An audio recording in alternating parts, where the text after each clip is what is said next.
ಯಾವುದು ಅಂತ ಗೊತ್ತಿರತ್ತೆ ಅಂತ ಹೇಳಿ ಚಿಕ್ಕಮಗಳೂರಲ್ಲಿ ಸಚಿವ ಸಿಟಿ ರವಿ ಹೇಳಿಕೆಯನ್ನ ಕೊಟ್ಟಿದ್ದಾರೆ. ರೈತರಿಗೆ ದುಡಿಯುವಂತಹ ಎತ್ತು ಯಾವುದು, ಕಳ್ಳೆತ್ತು ಯಾವುದು ಅನ್ನೋದು ಎಲ್ಲವೂ ಕೂಡ ರೈತರಿಗೆ ಗೊತ್ತಿರತ್ತೆ ಅನ್ನುವಂತಹ ಹೇಳಿಕೆ ಸಿಟಿ ರವಿ ಅವರು ಹೇಳಿದ್ದು. ಮುಖ್ಯಮಂತ್ರಿ ಬಿಎಸ್ವೈ ಓರ್ವ ಅನುಭವಿ ರೈತ, ದುಡಿಯೋ ಎತ್ತಿಗೆ ಚೆನ್ನಾಗಿ ಕೆಲಸ ಕೊಡ್ತಾರೆ. ನೂತನ ಸಚಿವರಿಗೆ ಖಾತೆ ಹಂಚಿಕೆ ಬಗ್ಗೆ ಸಿಟಿ ರವಿ ಒಂದು ಹೇಳಿಕೆಯನ್ನ ಕೊಟ್ಟಿದ್ದಾರೆ. ಬಿಎಸ್ ಯಡಿಯೂರಪ್ಪ ಅವರು ಓರ್ವ ಅನುಭವಿ, ಹಾಗೆಯೇ ಅವರು ರೈತ ಕೂಡ. ಹಾಗಾಗಿ ದುಡಿಯುವ ಎತ್ತಿ ಯಾವುದು, ಕಳ್ಳೆತ್ತಿ ಯಾವುದು, ದುಡಿಯುವ ಎತ್ತಿಗೆ ಚೆನ್ನಾಗಿ ಕೆಲಸ ಕೊಡ್ತಾರೆ ಅಂತ ಹೇಳಿ ನೂತನ ಸಚಿವರಿಗೆ ಖಾತೆ ಹಂಚಿಕೆಯ ಬಗ್ಗೆ ಸಿಟಿ ರವಿ ಹೇಳಿಕೆಯನ್ನ ನೀಡಿದ್ದಾರೆ. ವಿಶ್ವಾಸ ಇರೋದೇನು ಅಂದರೆ, ಮುಖ್ಯಮಂತ್ರಿಗಳು ಅನುಭವಿ ರೈತನಿಗೆ ದುಡಿಯೋ ಎತ್ತು ಯಾವುದು, ಕಳ್ಳೆತ್ತು ಯಾವುದು ಅಂತ ಗೊತ್ತಿರುತ್ತೆ.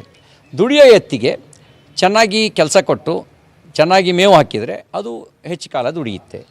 ಕಳ್ಳೆತ್ತಿಗೆ ಏನು ಕೊಟ್ಟರು ಅದು ನೊಗ ಹೆಗಲಿಗೆ ಹಾಕ್ತಿದ್ದಂಗೆ ಎಲ್ಲ ಸೈಡಿಗೆ ಎಳ್ಕೊಂಡು ಹೋಗುತ್ತೆ.